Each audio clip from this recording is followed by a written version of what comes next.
If this blanket keeps you alive tonight, then maybe tomorrow you can become kind again."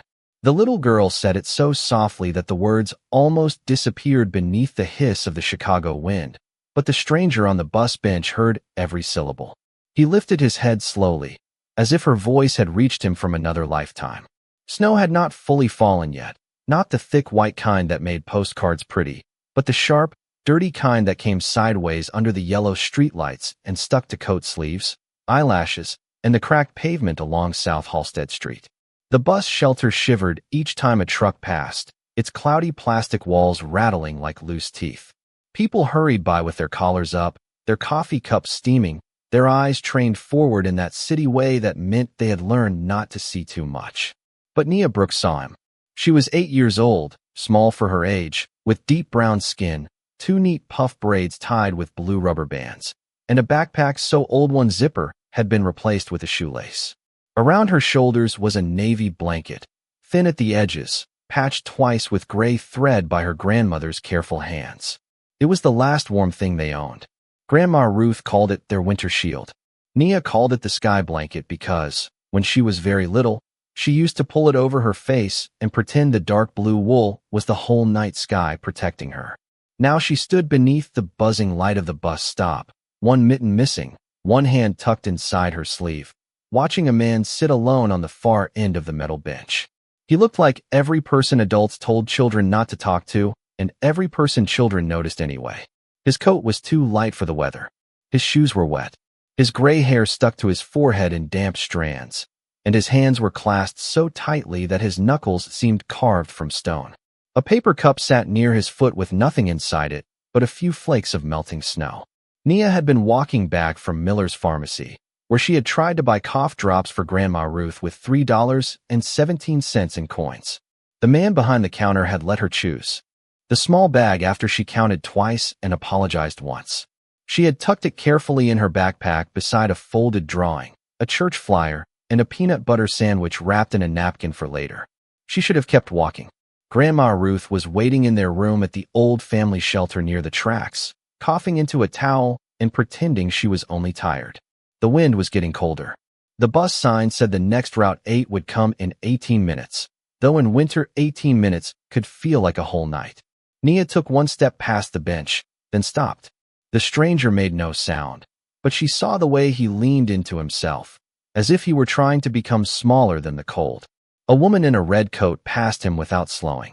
A man with earbuds glanced once and looked away. Nia looked down at her blanket. Her fingers tightened around the frayed corner. She heard Grandma Ruth's voice in her memory, warm and worn like the blanket itself. "Baby, don't give from what you need unless your heart tells you somebody needs it more." Nia frowned at the stranger. Her heart was always getting her into trouble. She walked closer, her sneakers crunching over salt and ice. "Sir," she said. The man's eyes opened, pale blue and startled. For 1 second, he looked frightened, not of her, but of being seen. Nia held out the blanket, then hesitated because the air bit through her sweatshirt the moment she loosened it from her shoulders. The cold slipped straight under her collar. She swallowed and spread the navy wool over him anyway, lifting it high enough to cover his shoulders. The man stared at her as though she had handed him something impossible. "That yours?" he asked, his voice rough but quiet. Nia nodded. "Yes, sir." "Then why are you giving it to me?" She studied him with the serious eyes of a child who had learned that adults sometimes asked simple questions because they were afraid of the real answer. "Because you looked like nobody was coming back for you." The man's face changed. "Not much, just enough." His mouth parted, then closed again. A gust of wind pushed snow dust across the sidewalk, and Nia tucked both hands under her arms, trying not to tremble too obviously. "What's your name?" he asked. "Nia Brooks." "How old are you, Nia Brooks?" 8. 8-year-olds shouldn't be out here alone at night. Nia lifted her chin. Grown-ups shouldn't be freezing on benches either, but here we are. For the first time, something almost like a smile moved across his face, then vanished beneath a shadow of sadness. "Fair enough." He adjusted the blanket, touching one of the gray stitches with his thumb. "Did someone make this for you?" "My grandma fixed it. It was my mom's before. Then mine. Now yours for a little while." "For a little while." "I still need it back," Nia said honestly. "But not tonight if you need it more." The stranger looked at her as if each word were landing somewhere he had tried to keep locked. Across the street, the pharmacy sign flickered. Somewhere behind them, a train horn moaned low and far away. Nia shifted from one foot to the other, the cold pavement creeping through the thin soles of her sneakers. The man noticed. His eyes moved to her sleeves, her bare wrist, the missing mitten. "Where are your parents?" he asked. Nia's face grew still, not broken, not dramatic, just carefully guarded. "It's me and Grandma Ruth." "Where is she?" "Resting. Nearby." "Close enough." "Does she know you're out?" Nia looked away toward the street. "She knows I come back." The man lowered his gaze. For a moment, he seemed less like a stranger and more like someone remembering a mistake. "And you came out for what?" "Cough drops." She patted her backpack. "The cherry kind. She says they taste like medicine trying to be candy." This time the man did smile, but his eyes were wet with cold, or maybe something heavier. "Your grandmother sounds wise." "She is. She says people are like houses. Some look fancy and still got broken windows inside." The man's smile disappeared. The sentence settled between them like a bell after it had been struck. He looked down at his hands, then at the expensive watch half hidden beneath his sleeve, a watch Nia did not notice because she was watching his face instead. "What if I don't give this blanket back?" he asked. Nia considered him carefully. She was not afraid, only thoughtful. "Then I hope it keeps you alive long enough to become kind." The stranger inhaled sharply, as if the cold had finally reached his lungs. A bus rolled past without stopping, its windows glowing with tired faces, its tires spraying gray slush against the curb. Nia stepped back. "I have to go now." "Wait." He reached toward his coat, then stopped, as though remembering who he was pretending not to be. "Can I pay you for it?" Nia shook her head. "Kindness isn't a store. Everything has a price," he said softly. "Not everything," she replied. "Some things have a promise." The man stared at her. The yellow light above them hummed and flickered, washing half his face in gold and leaving the other half in shadow. "What promise?" he asked. Nia pulled her sleeves over her fingers and started backing away toward the corner. "That when somebody helps you, you don't forget how it felt." Then she turned, small shoulders hunched against the wind, and hurried down the sidewalk toward the shelter by the tracks, leaving the stranger wrapped in the last warm thing she owned. He did not call after her. He only sat there beneath the shaking bus stop light, holding the navy blanket against his chest like it was not wool at all, but a judgment, a mercy, and a memory he had no right to keep. Long after Nia disappeared around the corner, William Harrington remained on that bench, silent in the snow, while the city rushed past the richest man on the block without recognizing him. Nia did not run at first. She walked fast because Grandma Ruth always said running at night made people look at you for the wrong reasons, and Nia had learned that being noticed was not always the same as being helped. Still, the cold made her steps quick and uneven, and by the time she reached the corner near the closed laundromat, her breath was coming out in small white clouds. Without the navy blanket, the wind found every opening in her sweatshirt. It slipped under her sleeves, pressed against the back of her neck, and turned the tips of her ears cold enough to sting. She hugged her backpack to her chest, protecting the little bag of cherry cough drops as if they were medicine from a palace, instead of the cheapest kind at Miller's Pharmacy. Behind her, the bus shelter light buzzed faintly, then faded as she turned down the narrow street that led toward the old rail line. She did not look back, not because she did not care about the stranger, but because she was afraid that if she saw him still sitting there with the blanket around his shoulders, she might start thinking about how cold she was. And if she started thinking too hard about being cold, she might become angry. Nia did not like being angry. Anger made her feel like a room with no windows. Grandma Ruth taught her to leave one window open. The family shelter stood between a boarded-up tire shop and a church with a hand-painted sign that said Free Soup Wednesdays. It was not a real home, but Grandma Ruth said a safe door was still a blessing. The building had 3 stories, faded brick, and a front step cracked down the middle like lightning. A yellow porch bulb glowed above the entrance. Nia pushed the door open carefully so it would not squeal, then slipped inside.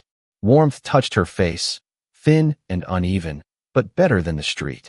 The hallway smelled like floor cleaner, canned soup, wet coats, and old radiator heat. Somewhere upstairs, a baby fussed. Somewhere else, a television laughed too loudly through a wall. Nia climbed to the second floor, counting the steps in her head the way she always did when she wanted not to think. 17 steps to the landing, 13 more to the hallway, 9 steps to room 214. Their door had a small piece of masking tape where Grandma Ruth had written Brooks in blue marker. The letters leaned a little because her hands had been tired that day. Nia opened the door as quietly as she could. The room was small, just 2 narrow beds, a metal chair, a dresser with one missing handle, and a window looking out toward the tracks. Grandma Ruth lay propped against 2 pillows, her silver hair tied in a scarf, her eyes closed, one hand resting on her chest. For one terrible second, Nia held her breath. Then Grandma Ruth coughed softly and opened her eyes. "Baby," she whispered. "I am here," Nia said, closing the door with her hip. "I got the cherry kind." "Grandma." Ruth tried to sit up. "Where is your blanket?" Nia froze with one hand inside her backpack. She had prepared 3 answers on the walk home. She had lost it. She had left it somewhere. She had loaned it to someone. None of them felt quite true enough. "A man needed it," she said at last. Grandma Ruth looked at her for a long moment. Not angry, not surprised, only tired in the deepest part of her eyes. "More than you." Nia pulled out the cough drops and placed them on the dresser. "Tonight, maybe." The radiator knocked once, then hissed. Grandma Ruth patted the edge of the bed. Nia came closer, and her grandmother touched her cold fingers. "Lord, child, you are freezing." "I am fine." That is what people say when they are trying to be brave and uncomfortable at the same time. Nia gave a small smile, but it did not last. He was sitting at the bus stop like nobody remembered him. His shoes were wet. Everybody walked past. Grandma Ruth's face softened. "And you saw him?" "I tried not to." "But you did." Nia nodded. He asked what if he did not give it back. "What did you say?" "I said I hoped it kept him alive long enough to become kind." Grandma Ruth blinked, then let out a quiet breath that was almost a laugh and almost a prayer. "You talk older than your bones, Nia Brooks." "Is that bad?" "No.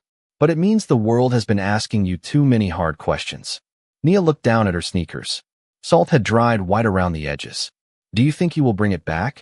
Grandma Ruth reached for one cough drop, unwrapped it slowly, and placed it on her tongue. "I do not know. Some people return what they borrow. Some people keep it and call it luck. Some people do not understand what they were handed until much later." Nia climbed onto the other bed and pulled her knees to her chest. Without the navy blanket, the mattress felt too wide, the room too pale, the night too close to the window. Grandma Ruth noticed and pushed her own thin cover toward her. "Come here." "No, Grandma. You need it. I need you warm enough to stop pretending." Nia hesitated, then moved to sit beside her. Grandma Ruth wrapped one side of the cover around the girl's shoulders, and for a while they sat together under that small, shared warmth while the train tracks glimmered beyond the glass.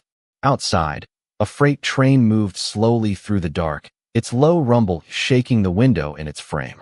Nia watched the blurry lights pass and thought about the stranger's eyes. They had not looked empty. They had looked locked, like there was a person inside him knocking from far away.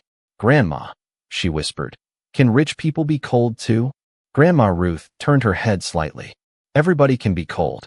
I mean inside." The old woman closed her eyes. "Especially inside." Across the city, miles north where the streets grew wider and the buildings wore glass like polished armor, William Harrington sat in the back of a black town car with the navy blanket folded across his lap. His driver had asked no questions when he stepped in from the snow wearing a coat too thin and a face too quiet.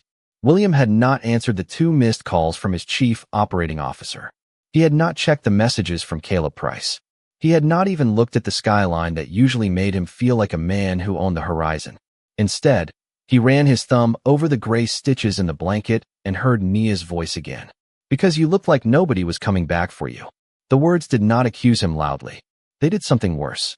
They told the truth softly. When the town car pulled into the private garage beneath Harrington Tower, William did not move. The driver waited. The engine hummed. The garage lights reflected across the windshield in cold white lines.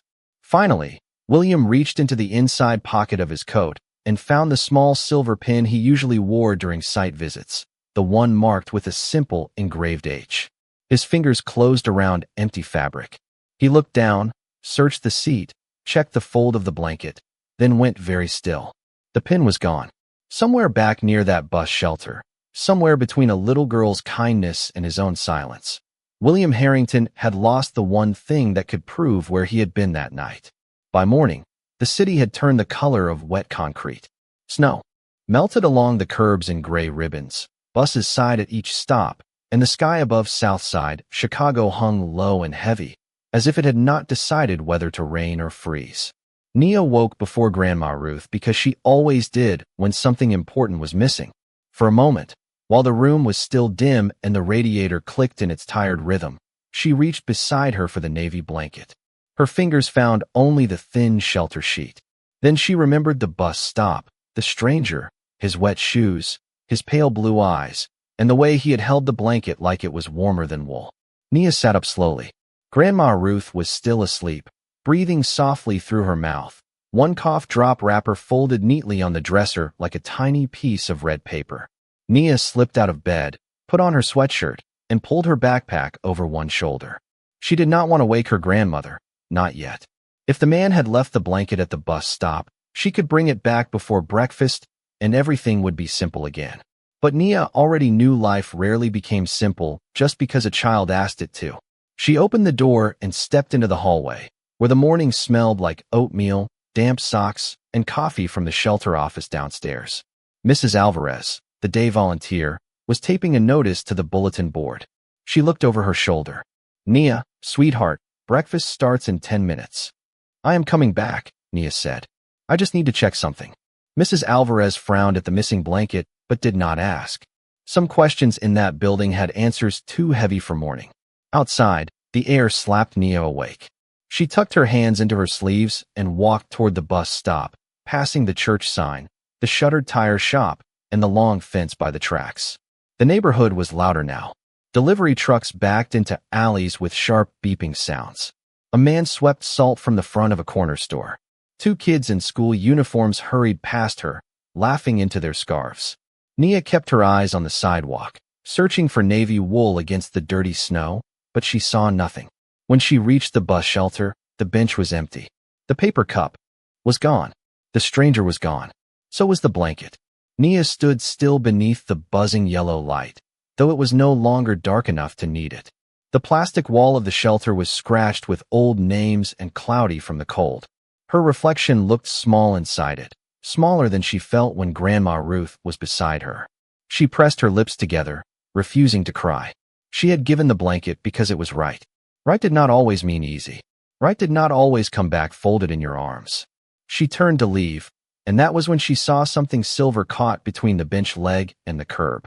It flashed once when a thin slice of morning light broke through the clouds. Nia crouched and picked it up with 2 fingers. It was a small pin, heavier than it looked, shaped like a narrow shield with a polished letter H engraved across the front. It was not cheap. Even Nia could tell that. The edges were smooth, the metal bright, and on the back was a tiny black dot no bigger than a sesame seed. She tilted it closer to her face. "What are you?" she whispered. The pin gave no answer, but it felt important in her palm, important in the way lost things sometimes do when they belong to someone who never meant to lose them. Nia looked down the street, half expecting the stranger to appear from behind a bus or step out of the pharmacy with her blanket over one arm. But only traffic moved. A horn tapped twice. A cyclist splashed through slush. The city had already swallowed the night. She put the pin in the front pocket of her backpack and hurried back toward the shelter. By the time she reached room 214, Grandma Ruth was sitting on the edge of the bed, wearing her old cardigan and the kind of worried face that made Nia feel 6 years old again. "Where did you go?" Grandma Ruth asked, not loud, but serious. "To see if he brought it back." And Nia shook her head. "Not yet." Grandma Ruth closed her eyes for a second. When she opened them, she held out her hand. "Come here." Nia stepped forward, but instead of leaning into the hug, she pulled the silver pin from her backpack. "He left this." Grandma Ruth took it carefully. Her fingers, thin and brown and lined from years of cleaning offices, paused over the engraved letter. Something shifted in her face. "Where exactly did you find this?" "By the bench." "Was it on his coat?" "I think so." "What?" Grandma Ruth did not answer right away. She turned the pin over and saw the tiny black dot on the back.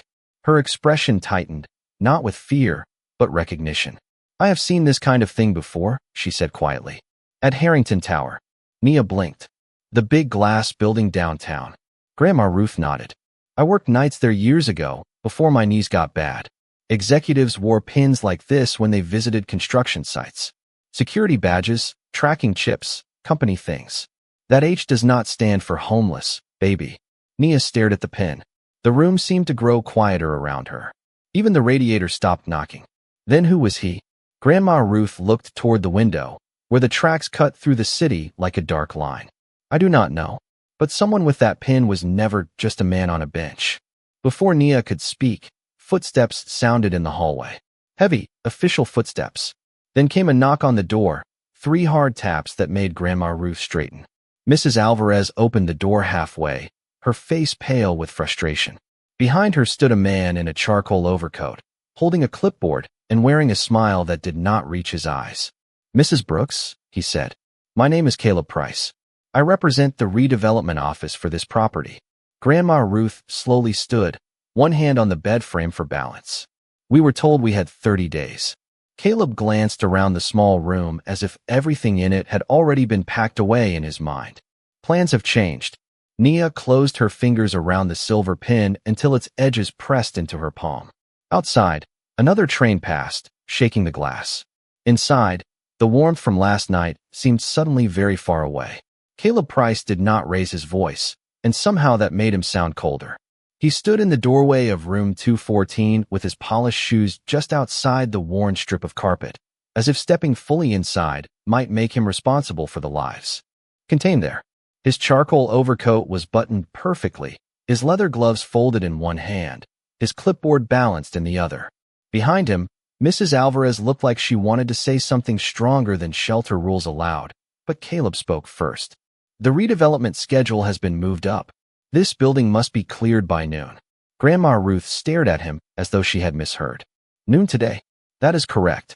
Mr. Price, we were told families would receive written notice and relocation assistance.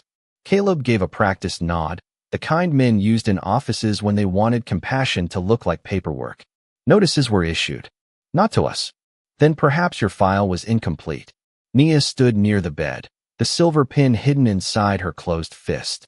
Her heart beat fast, but her face stayed still. She watched Caleb the way Grandma Ruth had taught her to watch people who smiled too much at bad news. His eyes moved around the room, counting their things without seeing them. 2 beds, 1 dresser, 1 grocery bag of clothes, 1 cracked mug, 1 backpack, 1 old woman, 1 little girl. To him, they were already almost gone. Grandma Ruth straightened her cardigan. I signed every paper Mrs. Alvarez gave me. I have copies. Copies do not change ownership. Caleb glanced at the clipboard. This property is now under transition for Harrington Urban Renewal. Temporary occupancy ends when transition begins. Mrs. Alvarez stepped forward. Caleb, the city liaison, said 30 days. We had a meeting. You were there. His smile tightened. Schedules evolve. People are not schedules, Grandma Ruth said quietly. For the first time, Caleb looked directly at her, and something sharp flickered beneath his polite face. Mrs. Brooks, I understand this is emotional, but this building has been marked unsafe for long-term use. We are doing everyone a favor by moving quickly. Nia looked at the ceiling. A small brown stain spread near the light fixture, but the bulb still worked. The radiator still heated. The door still locked. She thought of the stranger on the bench and how the city had walked past him. Now the city had put on a nice coat and walked into their room. Where are we supposed to go? Nia asked. Caleb lowered his gaze to her, as if noticing a chair had spoken. That is a conversation for the adults. Grandma Ruth's voice changed. It did not become louder, but it became stronger. She asked a fair question. Caleb sighed through his nose. There are several service options available across the county. Names? Mrs. Alvarez asked. Addresses? Those details are being finalized. So you do not know, Nia said. Caleb's eyes narrowed, then relaxed too quickly. Young lady, I know enough to know this room needs to be empty. The hallway had begun to fill. Doors cracked open. A mother holding a toddler appeared near the stairwell. An older man in a knit cap leaned on his cane. 2 teenagers stood silent by the vending machine. Word traveled fast in buildings where everyone feared the same knock. Caleb turned slightly and saw the faces watching him. His posture grew more official. Everyone will receive instructions downstairs. Please pack only essential belongings. Any abandoned items may be discarded during cleanup. A murmur moved through the hallway, low and anxious. Grandma Ruth picked up a folded folder from the dresser and opened it with trembling fingers. Here, she said, holding out papers. Shelter extension. Medical note. City intake form. Sign. Caleb did not take them. Those are not binding against redevelopment authorization. They are binding against decency, Mrs. Alvarez said. Caleb's smile vanished for half a second. I would advise you not to interfere with a lawful process. Nia felt the silver pin warm in her hand from how tightly she held it. The engraved H pressed into her skin. Harrington. The big glass building. Executives. Security badges. Tracking chips. Company things. She looked again at Caleb's clipboard and saw the same letter printed at the top of the page. A clean black H beside the words Harrington Urban Renewal. The stranger's lost pin and Caleb's papers belonged to the same world. A world that could sit freezing on a bus bench one night and send a man with a clipboard the next morning. Grandma Ruth seemed to see it too. Her eyes moved from the clipboard to Nia's hand. Mr. Price, she said slowly. Who authorized the schedule change? Corporate office. Who at corporate? Caleb's jaw moved. That is not information residents need. Residents. Grandma Ruth repeated, tasting the word. Last week we were families. This morning we are residents. By noon, what will you call us? The hallway went quiet. Caleb checked his watch. I will return in 40 minutes. I suggest you use that time wisely. He turned to leave, but Nia stepped into the doorway, small enough that he could have walked around her, steady enough that he did not. She looked up at him with the pin still hidden. Mr. Price? Yes. Where do old people go when rich people need more windows? The question landed so gently that nobody breathed at first. The mother by the stairwell lowered her eyes. Mrs. Alvarez covered her mouth. Grandma Ruth looked at Nia with sadness and pride braided together. Caleb stared down at the little girl, and for one brief moment, his careful mask slipped. Not enough for an apology. Only enough to show irritation that someone so small had made the hallway feel like a courtroom. They go where the system places them, he said. Nia nodded as if she had learned something important. Then the system must be cold. Caleb stepped past her and walked down the hall, his shoes clicking hard against the floorboards. The sound faded toward the stairs, followed by the low buzz of worried voices. Grandma Ruth sank onto the bed, her papers still in her lap. Nia opened her palm. The silver pin shone there, bright and strange against her brown skin. Grandma, she whispered. What if the man from last night knows about this? Grandma Ruth looked at the H, then toward the window where daylight trembled against the glass. Baby, she said softly. If he belongs to Harrington, then he either knows already or he needs to know before noon. Nia slipped the pin into her backpack, beside the cough drops and the folded drawing. Outside, tires hissed on wet pavement. Somewhere below, Caleb's voice echoed through the lobby, calm and final, telling families to gather their belongings. Nia pulled her sweatshirt tighter around herself, but it was not warmth she was searching for now. It was a way back to the man who had taken her blanket and left behind the first clue. The lobby had become a room full of quiet panic. Suitcases sat open beside donated coats. Plastic grocery bags filled with folded shirts, pill bottles, baby wipes, school papers, and the small, ordinary things people grab when they are told their lives must fit into their hands. Mrs. Alvarez moved from family to family with a clipboard of her own, but unlike Caleb Price, she looked at every face before she wrote anything down. Grandma Ruth sat on a wooden chair near the front desk, breathing carefully, her folder of papers resting in her lap. Nia stood beside her with the backpack pressed against her chest, feeling the silver pin inside the front pocket like a heartbeat. Caleb stood near the entrance doors, speaking into his phone in a low voice, his back straight, his eyes on the street beyond the glass. Every few seconds, he checked his watch. 40 minutes had become 30. 30 had become 20. Time was shrinking around them. No, Caleb said into the phone, controlled but tense. The crew can stage on the west side. I want the front cleared first. Yes, before media notices anything. Nia heard that last part. So did Mrs. Alvarez. Their eyes met across the lobby, and something unspoken passed between them. Caleb ended the call, and turned around with his official smile returned. Everyone, please listen carefully. Transportation will be coordinated as available. For now, place belongings against the wall and remain calm. A man in a knit cap raised his hand slightly. Transportation to where? Caleb looked at him. Temporary facilities. Which ones? A mother asked, holding her toddler's mitten in one hand. You will be informed when placement is confirmed. Grandma Ruth coughed into a tissue, then lifted her head. So you want us outside before you know where inside is? A few people murmured. Caleb's smile thinned. Mrs. Brooks, I understand your concern, but repeating the same objection will not change the schedule. Nia looked through the glass doors at the curb. Wet snow slid down the windows in crooked lines. Beyond them, South Halsted Street moved on as if nothing sacred was being decided. Buses groaning, tires whispering over slush, pedestrians stepping around puddles. Then, far down the block, a black vehicle turned the corner. It moved slowly, followed by another, and then a third. They were not police cars.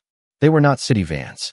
They were long, polished sport utility vehicles with dark windows and headlights bright enough to cut through the gray morning. Caleb noticed them at the same time Nia did. His shoulders stiffened. The first vehicle stopped in front of the shelter. Then the second. Then the third. The lobby fell silent, one person at a time. Even the toddler stopped fussing. The front passenger door opened, and a man in a navy suit stepped out holding an umbrella. Another man stepped onto the sidewalk and opened the rear door of the middle vehicle. For one breath, nobody moved. Then William Harrington emerged into the cold. He was not wearing the thin coat from the night before. He wore a dark wool overcoat, black leather gloves, and the calm, expensive stillness of a man whose name lived on buildings. But in his arms, folded carefully against his chest, was the navy blanket with gray stitches. Clean, dry, returned.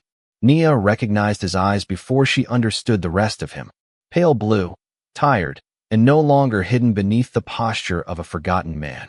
Caleb went pale in a way that no winter could explain. Mr. Harrington, he said, stepping quickly toward the door. His voice rose half an octave, then tried to settle. We were not expecting you on site. William did not look at him first. He looked through the glass, past the clipboard, past the stage belongings, past the people waiting to be moved like furniture. His gaze found Nia. The entire lobby seemed to hold its breath as he opened the door and stepped inside. Cold air followed him, sharp and clean. His shoes touched the worn tile, without hurry. The umbrella man stayed outside. The other assistants remained by the vehicles. William carried the blanket himself. Nia Brooks, he said softly. Nia swallowed. You brought it back. I said nothing last night when I should have said thank you.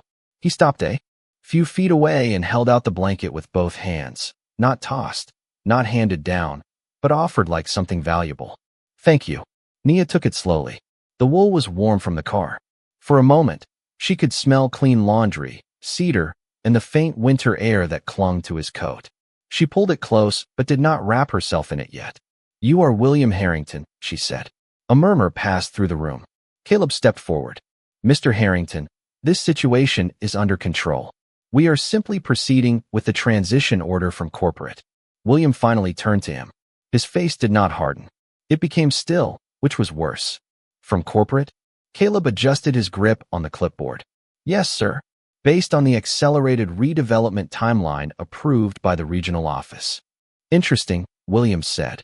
Because at 6:15 this morning, I asked the regional office to pause all activity on this property until I personally reviewed the resident assistance file. Caleb blinked once. I was not informed. No, Williams said. You were not supposed to move before being informed. The lobby shifted. Mrs. Alvarez lowered her clipboard. Grandma Ruth's eyes narrowed with recognition, not of the man, but of the kind of truth that had finally found the right room. Caleb gave a small laugh that sounded too dry. There may have been a communication delay. William looked toward the wall where families had stacked their belongings. A communication delay does not pack a child's school papers into a grocery bag. Caleb opened his mouth, but William lifted one gloved hand, not sharply, only enough to stop him. Last night, I came to this neighborhood without announcement because I wanted to see what our reports did not show me. His eyes moved to Nia. What I found was an 8-year-old girl who saw a freezing stranger when everyone else saw an inconvenience. Then he turned back to Caleb. This morning, I found my company name being used to make families leave before relocation was confirmed. Caleb's jaw tightened. Sir, with respect, the property condition has been a concern for months. Then why were repairs delayed while demolition permits moved? Faster. The question cut through the lobby like a clean line of light. Caleb did not answer quickly enough. Nia reached into her backpack and closed her fingers around the silver pin. She stepped forward. Mr. Harrington? William looked down at her. Yes, Nia. She opened her palm. The silver H pin lay there, bright against her skin. You left this at the bus stop. William stared at it. For the first time since entering, his composure broke. Not loudly. Just in the smallest pause of a man realizing that the night had followed him into morning with evidence in its hand. Caleb's face changed too. His eyes flicked to the pin, then to William, then to the people watching. William slowly took it from Nia. Thank you, he said again, but this time the words carried something heavier. He turned the pin over and pressed the tiny black dot on the back. A faint blue light blinked once. The lobby was silent. William's voice dropped. Caleb, I think we should discuss what this recorded last night. Caleb's clipboard lowered an inch. Outside, another black vehicle pulled up to the curb. Inside, Nia wrapped the navy blanket around Grandma Ruth's shoulders first, then stood beside her, no longer feeling small in the room at all. The tiny blue light on the back of the pin blinked once more, then steadied, and the whole lobby seemed to lean toward it. William Harrington held the silver piece between his thumb and forefinger as if it weighed far more than metal. Caleb Price's face had recovered its color, but not its confidence. His polished smile tried to return and failed halfway. Mr. Harrington, Caleb said carefully, those sight pins are not recording devices in the way people might assume. They are mainly for location verification, safety logs, executive protection. Any audio stored there would be incidental and likely unusable. William looked at him. You seem very informed about what it may contain. Caleb's mouth closed. The radiator along the lobby wall hissed like it had been waiting for that answer too. Nia stood beside Grandma Ruth, the navy blanket wrapped around her grandmother's shoulders, one corner still held in Nia's small hand. She watched William. Press the side of the pin twice. A soft tone came from it, thin and electronic. Then a voice played through the small speaker, muffled by wind but clear enough to recognize. It was Caleb's voice. Clear the block before anyone asks questions. Once the families are gone, the paperwork can catch up. A silence fell so complete that even the street outside seemed to lower its volume. Mrs. Alvarez stared at Caleb. The mother near the stairs pulled her toddler closer, not in fear, but in the instinctive way people gather what matters when truth enters a room. Grandma Ruth closed her eyes for 1 second. Nia did not. She looked directly at Caleb. William played the clip again. Clear the block before anyone asks questions. Once the families are gone, the paperwork can catch up. Caleb gave a short laugh. That is taken out of context. Then give us the context, William said. Caleb shifted his clipboard from one hand to the other. I was speaking about administrative sequencing. These projects involve layers of approval, and sometimes the language sounds harsher than the intent. William turned toward one of the assistants who had entered quietly from the front door. Marianne, pull the full file for this property. Relocation approvals, repair deferrals, inspection history, all correspondence with the city liaison, and every schedule revision carrying Caleb Price's signature. Already requested, Marianne said, holding a tablet against her coat. Legal is connecting now. Caleb's eyes flicked toward the doors, where the black vehicles still idled by the curb. The crew he had called earlier had not arrived, or perhaps they had seen the convoy and decided to wait out of sight. William looked at Grandma Ruth. His voice softened. Mrs. Brooks, may I ask you something? Grandma Ruth lifted her chin with the dignity of a woman who had cleaned glass towers at midnight and still walked home with her name intact. You may. Did anyone from my company offer you confirmed placement before today? No. Did anyone explain your rights in writing? Mrs. Alvarez tried. Your office sent language even she could not untangle. Mrs. Alvarez nodded, eyes bright with contained frustration. The documents were vague, and calls were not returned. We were told the details were pending. William's jaw tightened, but his anger remained controlled, almost quiet. He looked around the lobby at the packed bags, the children's coats, the medicine bottles, the school folders, the old man's cane resting against a suitcase. Pending, he repeated. That word has hidden too much. Caleb stepped closer, lowering his voice as though the room were not listening. Sir, with respect, emotional optics aside, the building is under contract. Investors expect movement. Delays will be expensive. William did not look away from the families. How expensive is a broken promise? Caleb's expression hardened beneath the polite surface. Promises are not always legally enforceable. Nia felt Grandma Ruth's hand find hers under the blanket. William turned slowly back to Caleb. That may be the saddest sentence anyone has said in this lobby today. Marianne's tablet chimed. She looked down, then up. Mr. Harrington, legal found the relocation addendum. It was approved 3 weeks ago. Funds were allocated for hotel placement, transportation, medical support, and storage. The disbursement request was paused. By whom? William asked, though his eyes were already on Caleb. Marianne hesitated. By Caleb Price's office. A low sound moved through the lobby. Not a shout, not a gasp, something deeper and more wounded. Caleb raised one hand. Those funds were temporarily held because we needed verification of occupancy. There were concerns about fraudulent claims. Mrs. Alvarez stepped forward. These are families. I sent names, ages, medical needs, school contacts, everything. And several files were incomplete, Caleb said sharply, then caught himself and smoothed his voice. I mean, several required additional review. Grandma Ruth leaned forward, coughing once into her tissue before speaking. Mr. Price, when I worked nights at Harrington Tower, I used to empty trash from conference rooms where men like you left coffee cups half full and papers turned face down. You learn things when people think you are only the help. You learn that a missing signature can be found when money wants it found. You learn that urgency appears when profit is waiting. And you learn that delay is just another locked door when poor people are standing outside. William looked at her with a quiet kind of shame, as if the words belonged not only to Caleb but to the whole system wearing his name. Mrs. Brooks, he said, I am sorry. She studied him. Sorry is a warm word. It still needs hands. Nia looked up at her grandmother, then at William. The stranger from the bench was gone now, but not erased. He was standing in the same room, only dressed in power, and the test had changed. Last night he had needed warmth.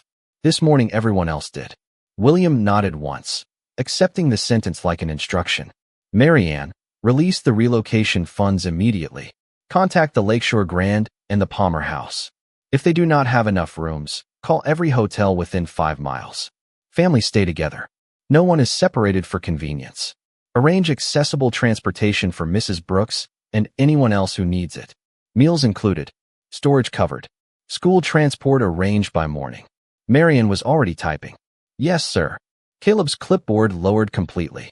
You cannot authorize that without budget review. William turned to him. I own the budget.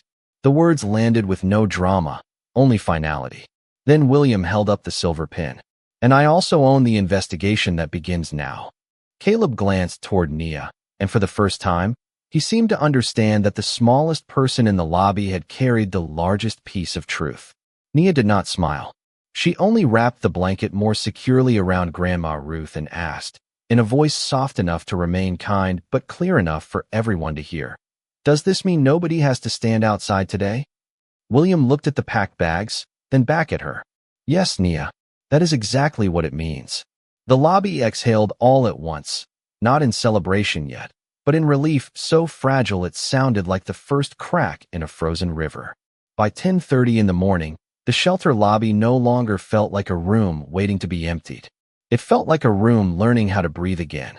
The grocery bags and suitcases were still stacked along the wall, but now people stood closer to them with less fear, as if their belongings had stopped being evidence of loss and become proof that they were still here. Marianne moved near the front desk, speaking into her phone with calm precision, confirming rooms, vans, medical transport, meal vouchers, and storage units. Mrs. Alvarez sat beside a mother and helped write down the names of children who needed rides to school the next day. The old man in the knit cap wiped his glasses with the edge of his sweater and kept whispering, "Thank you, Lord," under his breath. Grandma Ruth remained in the wooden chair, the navy blanket around her shoulders, one hand resting over Nia's. William Harrington stood a few feet away from Caleb Price, and between them lay the difference between ownership and responsibility. Caleb had not left. He had moved toward the lobby windows, then back toward the desk, then stopped near the wall where the evacuation notices had been taped. His clipboard hung uselessly at his side. The confidence he wore earlier had not vanished completely, but it had cracked in enough places for everyone to see what held it together. "Mr. Harrington," he said finally, choosing each word like a man stepping over thin ice. "I understand your concerns. I do.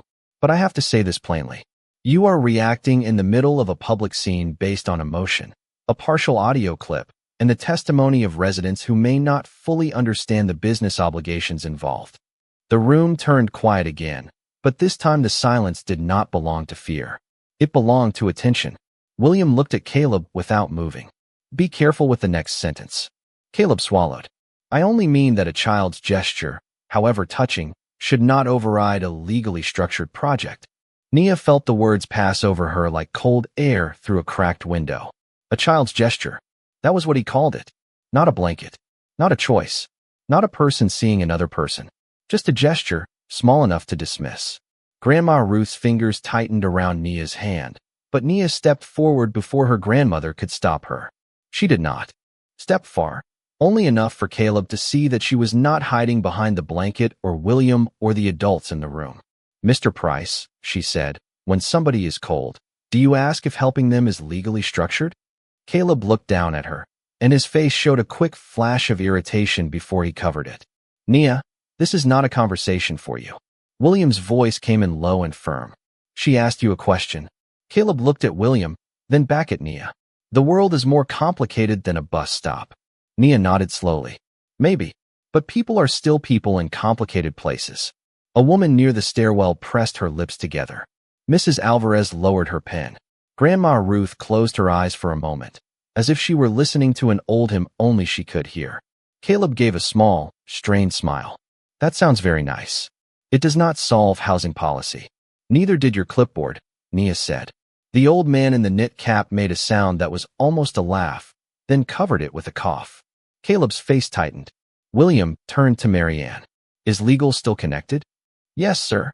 On speaker if you want them." "Not yet." He stepped closer to Caleb, close enough that his voice did not need to rise. "You keep calling this a project, a schedule, a transition, a business obligation.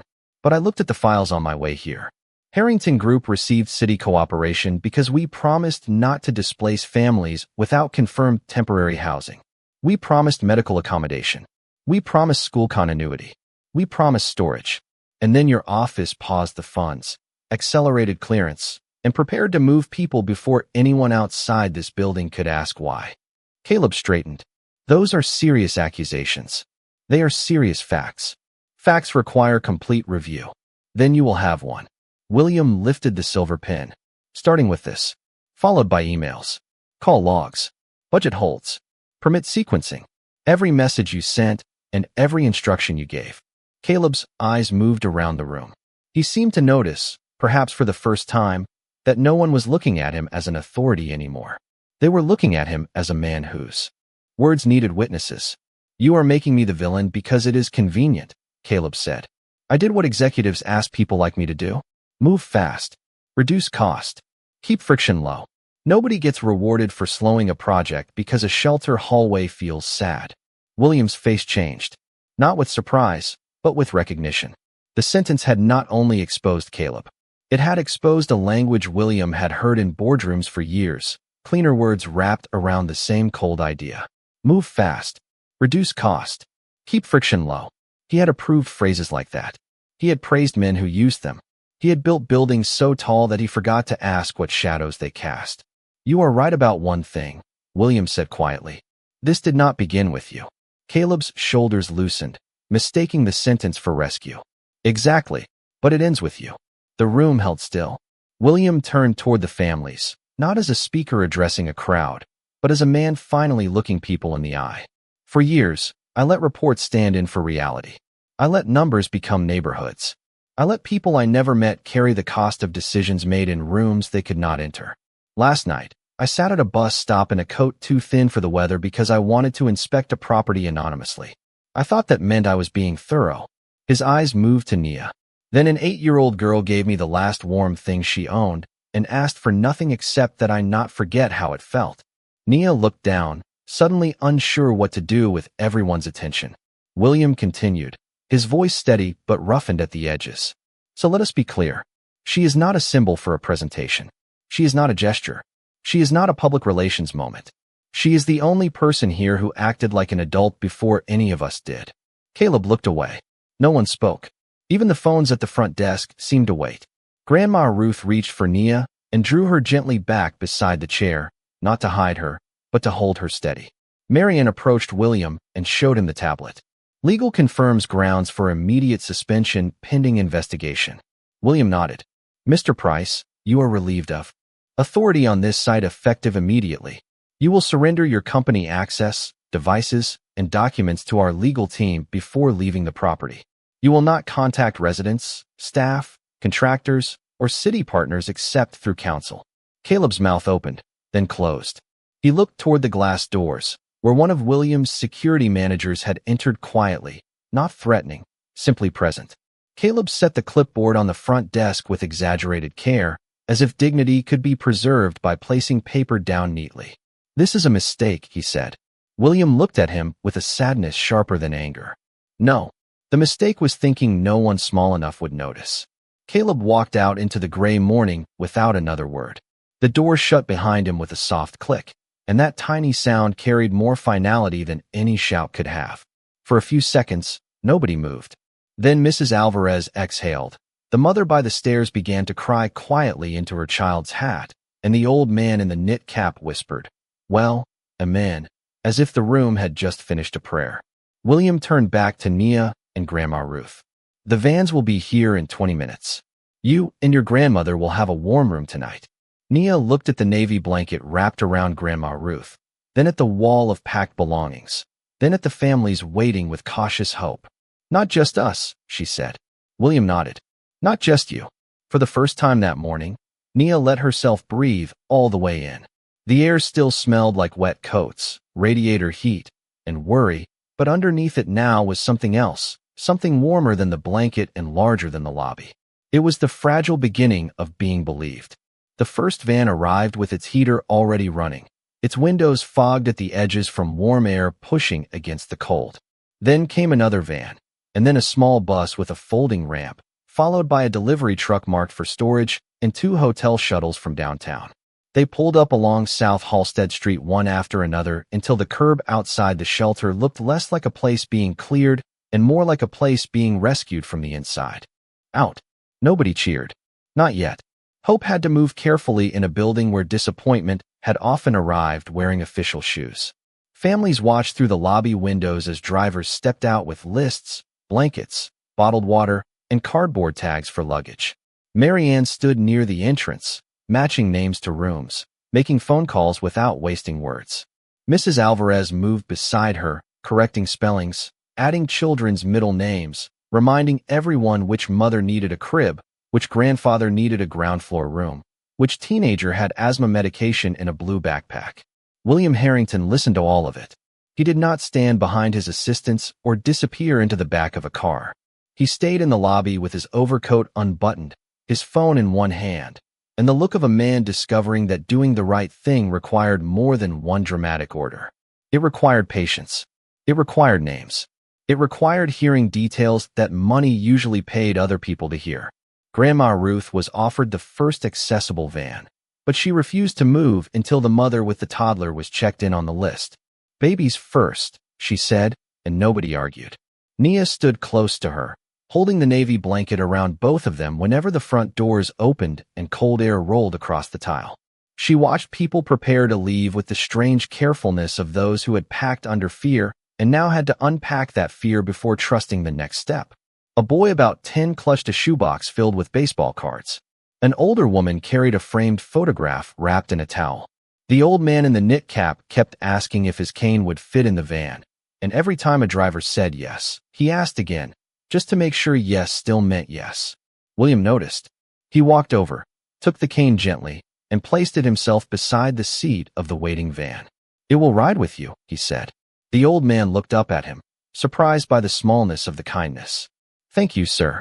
William shook his head. "Thank you for reminding us to ask." A few feet away, Nia heard that and looked at him differently. Last night, he had looked like a man who needed a blanket.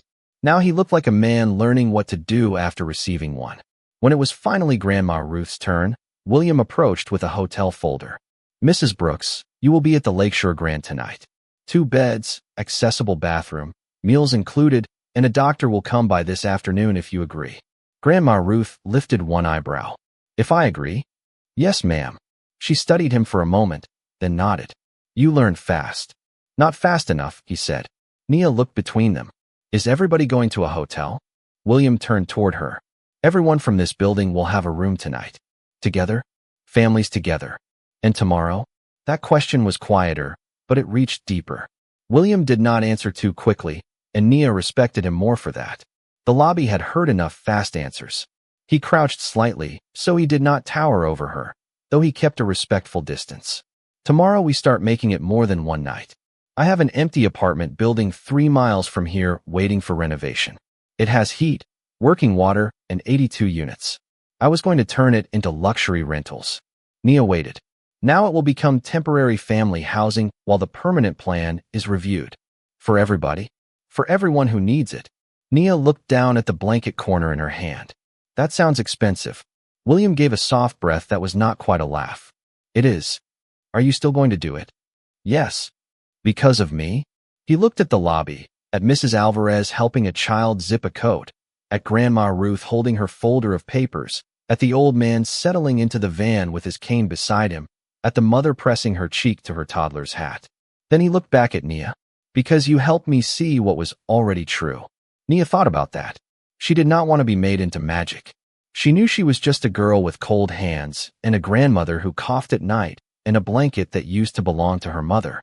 But she also knew that sometimes one small thing could push a big door open. Then do not make it a charity, she said. William's eyes sharpened with attention. What should I make it? Grandma Ruth smiled faintly as if she already knew Nia would say something that belonged on a wall someday. Nia looked toward the family's boarding vans. A promise.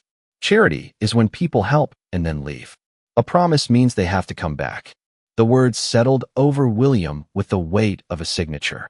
Slowly he nodded. A promise then. Marian stepped over with her tablet. Mr. Harrington, the press office is asking whether we should prepare a statement. William glanced at Nia, then at Grandma Ruth. No statement yet. Marian looked surprised. Sir, not before the families are warm. Not before legal has the facts. Not before we know what we are promising. Grandma Ruth gave a small approving hum. Now that sounded like somebody with sense. William almost smiled. I will take that as progress. Outside, a driver opened the van door for Grandma Ruth. She stood slowly, and William offered his arm without assuming she needed it. Grandma Ruth looked at his arm, then at his face, then accepted. Nia climbed in after her, carrying the backpack and the blanket. Just before the door closed, she saw Mrs. Alvarez still standing on the sidewalk, hair blown by the wind, checking the last names on the list. What about her? Nia asked. William followed her gaze. Mrs. Alvarez? She stayed when Mr. Price wanted everybody gone. Helpers need help too. William turned to Marianne. Make sure shelter staff are included in meals, transport, and hotel rooms if they need them. Paid time, not volunteer hours. Marianne nodded, typing. Mrs. Alvarez looked up when she heard, and for a second her face crumpled with relief before she turned away to compose herself. Nia leaned back against the van seat. The heater breathed warm air over her sneakers. Grandma Ruth rested beside her, the navy blanket across both their laps. As the van pulled away from the curb, Nia watched the shelter shrink through the window. The cracked step, the yellow bulb, the taped notices, the doorway where fear had stood that morning. William remained on the sidewalk, not waving like a hero in a storybook, but standing still, coat open to the cold, making another call, giving another instruction, beginning the harder work after the beautiful moment. Grandma Ruth took Nia's hand beneath the blanket. You all right, baby? Nia looked at the city sliding past, the wet pavement shining under a pale break in the clouds. I think so. You miss your blanket? Nia looked down. It was warm across her knees now, shared between them, returned but changed. It is not just my blanket anymore, she whispered. Grandma Ruth squeezed her hand. The van turned toward downtown, where the glass towers rose into the winter sky. For the first time, Nia did not see them as places that belonged only to other people. Somewhere inside one of those towers, a promise had started moving, and this time, she hoped, it would not stop at the door. 3 months later, the first thing Nia noticed was that the building did not smell like fear anymore. It smelled like fresh paint, warm bread, floor polish, and the kind of coffee grown-ups drank when they expected the day to go well. The old shelter on South Halstead Street still had the same brick walls and the same view of the tracks, but everything else had changed so carefully that it felt less like a new place and more like an old place finally being treated with respect. The cracked front step had been repaired. The yellow porch bulb had been replaced with a bright brass lantern. The taped paper signs were gone from the glass doors, and in their place hung a wooden plaque with dark blue letters that read the Ruth Brooks Family Center. Grandma Ruth had argued about the name for 2 whole weeks. She said nobody needed to put her name on a building just because she had survived hard things. William Harrington had listened, nodded, and then told her that surviving hard things with dignity was exactly the kind of history a building should carry. So the name stayed. That morning, the center opened to the neighborhood with no velvet ropes, no champagne glasses, no speeches about branding, and no photographers blocking the entrance. William had wanted it that way because Nia had asked him whether a promise was still a promise if it came with too many cameras. He had smiled at the question, then canceled half the public relations plan before lunch. Now families walked in through the front doors carrying diaper bags, school backpacks, winter coats, and cautious hope. The first floor had a kitchen where volunteers served soup, cornbread, baked chicken, apples, milk, and hot chocolate. The second floor had classrooms with round tables, shelves of books, and a tutoring room where retired teachers helped children with math and reading.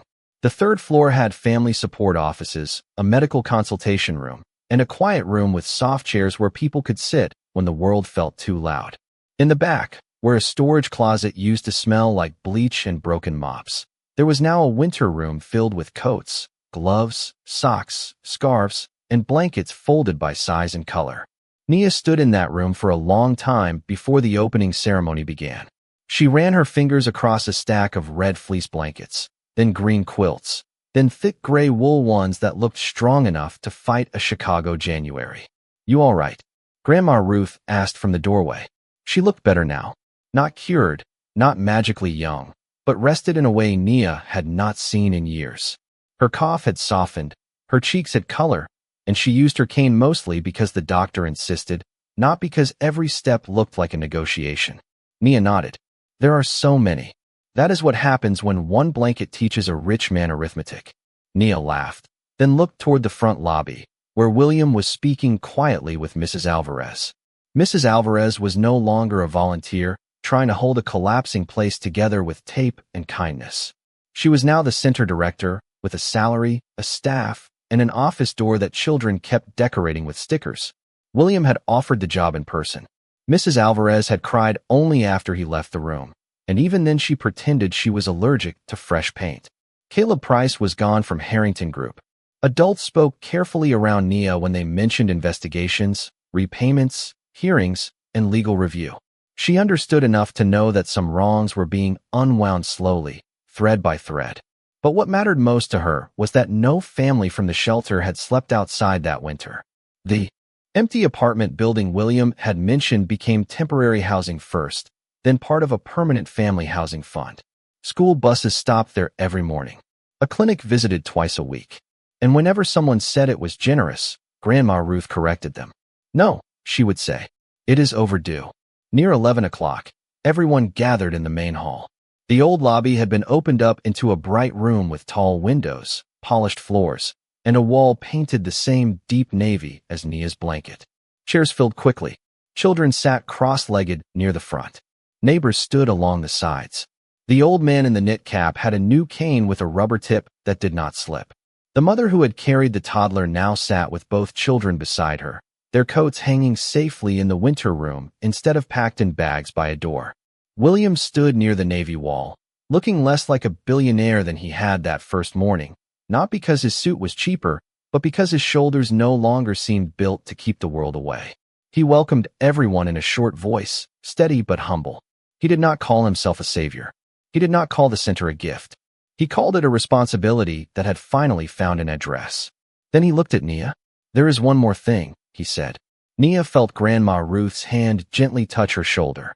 William stepped aside. On the navy wall behind him hung a glass frame, covered by a simple white cloth. Nia knew what was under it because she had placed it there that morning with Mrs. Alvarez, but seeing the shape still made her throat tighten.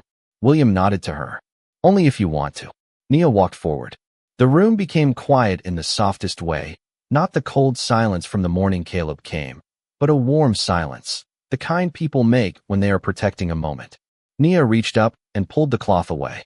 Behind the glass was the navy blanket, cleaned but not made perfect. The gray stitches still showed. One corner remained thinner than the rest. The fabric carried its history honestly. Beneath it, on a small brass plate, were the words "Kindness is warmer when it is shared." For a few seconds, Nia could not move. She remembered the bus stop, the yellow light, the stranger's wet shoes, her own cold hands, and the sentence she had spoken before she knew who he was. She had thought she was giving away warmth for one night. She had not known warmth could travel this far.